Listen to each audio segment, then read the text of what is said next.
ó mà ṣe o, ìròyìn ìbànújẹ́ gbà lélẹ́yìí o. Òṣèré tíátà kan dágbére fáyé. Ìrònú dorí àgbàkodò nígbà tí ìròyìn pé òṣèré tíátà ọ̀dọ́mọbìnrin kan tí ó ṣẹ̀ṣẹ̀ ń di ìlú mọ̀ọ́ká Ọmọ́tọ́lá Ọdúnsì ti fàyè lẹ̀. Akẹgbẹ́ rẹ̀ Bákàrè Zainab ló kọ́kọ́ fi ìdí ìròyìn náà múlẹ̀ lójú pópó ayélujára rẹ̀ Instagram lọ́jọ́ 21 oṣù keje ọdún 2025. Ṣùgbọ́n ìròyìn nípa ohun tí ó ṣokùnfà ikú olóògbé náà kò tí ì fi tààrà dé sétígbọ̀n aráyé.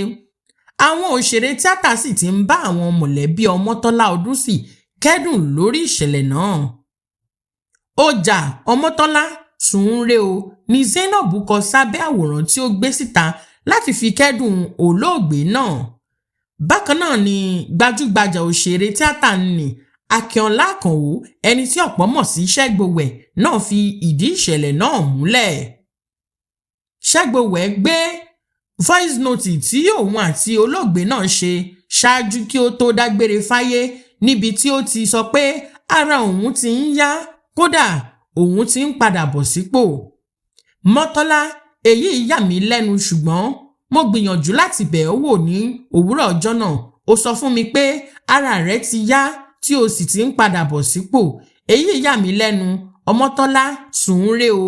Ọlọ́run yóò dúró ti àwọn mọ̀lẹ́bí rẹ̀, òun ni Ṣẹ́gbowẹ̀ sọ. Gbajúgbajà òṣèré tíátà nì Ọdúnládé ọmọ Adékọ́lá, ẹni tí Ọmọ́tọ́lá kọ́ṣẹ́ lábẹ́ rẹ̀, fohùn pé Jésù Kristi sùn re Ọmọ́tọ́lá.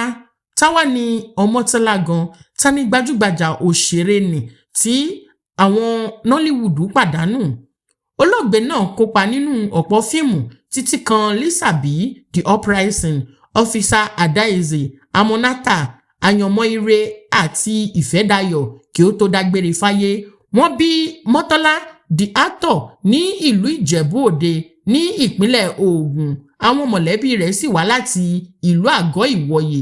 Ó ka ìmọ̀ ẹ̀kọ́ nípa microbiology ní Fásitì Ọlábísí Ọ̀nàbànjọ. Níbẹ̀ ni ó ti pàdé Lateef Adédìméjì tí wọ́n sì jọ ń ṣe eré orí ìtàgé pọ̀. Ó ṣiṣẹ́ díẹ̀ gẹ́gẹ́ bí òṣìṣẹ́ báǹkì kí ó tó kúrò níbẹ̀ pátápátá ní ọdún 2019 láti fi gbogbo àfiyèsí rẹ̀ sí ṣíṣe fíìmù. Ó darapọ̀ mọ́ ilé ẹ̀kọ́ fíìmù Ọdúnládé Adékọ́lá ní ọdún 2018. Kí lè ròyìn lórí ìròyìn yìí? Ẹ fi ọ̀rọ̀ yín sí abala àlàyé. Ẹ ṣé gan ni, a tún máa rí yín nínú ìròyìn tó ń bọ̀. Ó dàbọ̀.